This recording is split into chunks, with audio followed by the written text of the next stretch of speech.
So if there's our website, you're welcome to go in. It's a searchable online website of cost per quality studies, and go on in and take it for a test drive and plug in your favorite disease or intervention.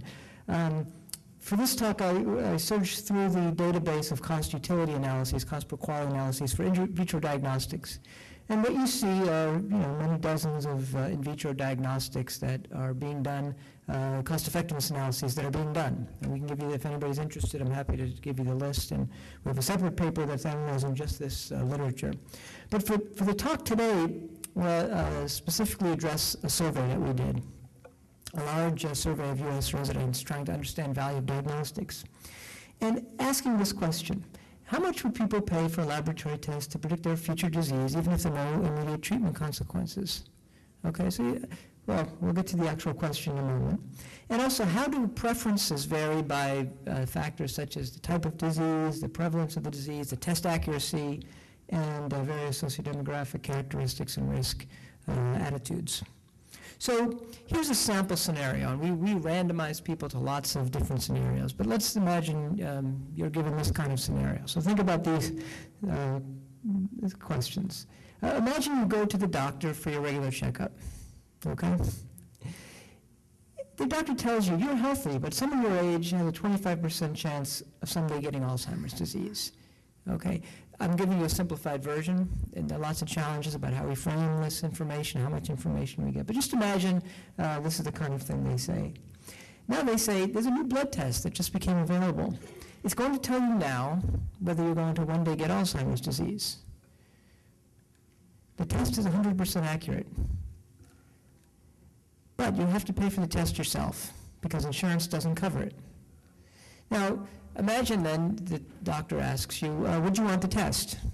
And how much would you pay for it? And it's a hypothetical scenario, but consider yourself at your age, your specific age, and your own preferences and characteristics.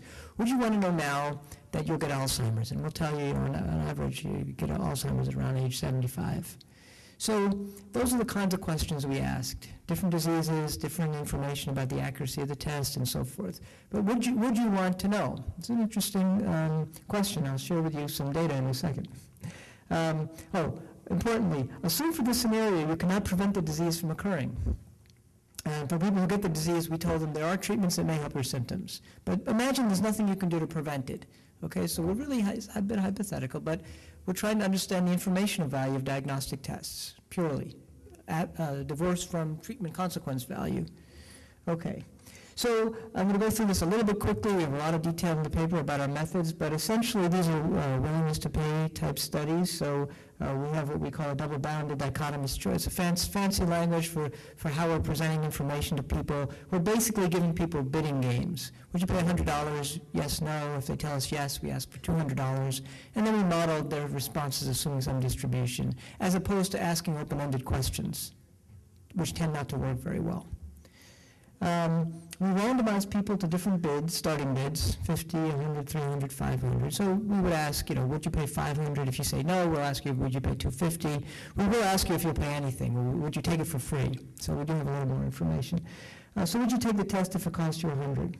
Now, we randomized respondents to one of 4 diseases: Alzheimer's disease, women got the breast cancer, men got the prostate cancer, and we had an arthritis question. We randomized people to the scenario whether they're 10% of disease risk or 25%, and also whether the test was accurate or perfectly accurate or not accurate. So everybody's getting 2 scenarios, and they don't know what other people get in other scenarios. So we have the ability to look at how responses differ across different framing of information. We also use knowledge networks. They have a national panel of people on the internet, and they had 4,262 people. 1,900 responded to this invitation. 1,800 qualified based on kind of had the disease in the past kinds of things. And what I'm going to share with you today are the willingness to pay type questions. Now, separately, we also asked, would you take tests with different safety risk issues associated with the tests? Okay, because no test is without risks. I'm not going to share that information today, but we do have that information as well. So let me just show you some data. So here's our sample characteristics. Mean age 43, different kinds of education levels, income levels, We asked a whole series of risk attitude questions. Do you wear a seatbelt? This all self-report. Do you eat a healthy diet? Just trying to understand, how responses might vary by some of these preference or risk attitude questions. Okay, so here's some actual data from our study. Would you want the Alzheimer's test? About 70% of people told us they'd want that test. Okay, so that was kind of interesting. It's a little bit higher, actually, than I would have guessed. I would have guessed, many people just wouldn't want to know, right? Why would you want to know if you're going to get Alzheimer's? You have to live with all of that, burden. On the other hand, and I'll show you in a minute, we asked people why you'd want to know.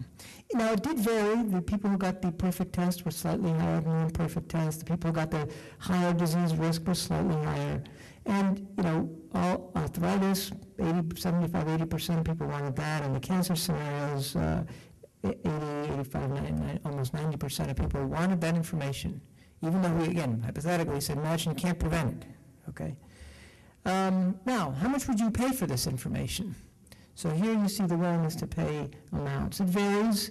These are means. The medians are lower. $400, $500 for the Alzheimer's test, $300 or so for the arthritis, and $500-600 for the breast cancer and prostate cancer.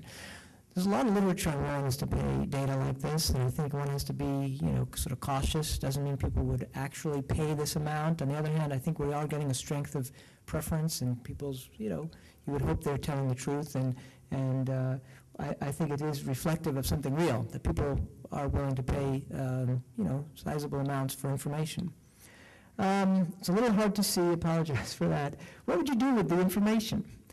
Let's look at the overalls. I don't know if that's helping. The overalls in the left column.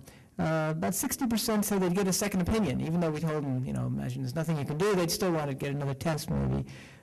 Seek care from a specialist, 60%. And then popular responses, sign an advance directive, spend more time with family, get finances in order, travel more, seek help, change jobs, quit. So medical and non-medical reasons for wanting information. I think it corroborates what we might have expected, but it's a way to begin to quantify and understand this type of preference and information. Okay, we have a lot of other data.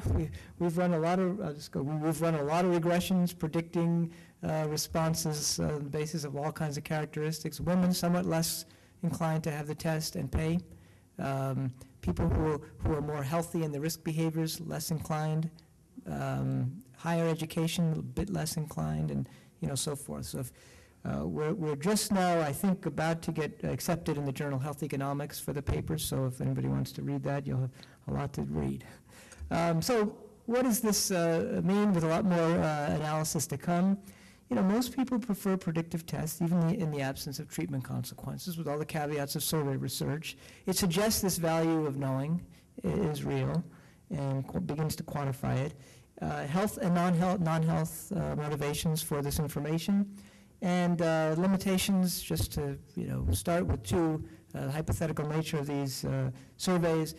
There are always framing effects with surveys like this, but we think it's important, and we hope it's just the beginning of lots of other research like this. Thank you very much.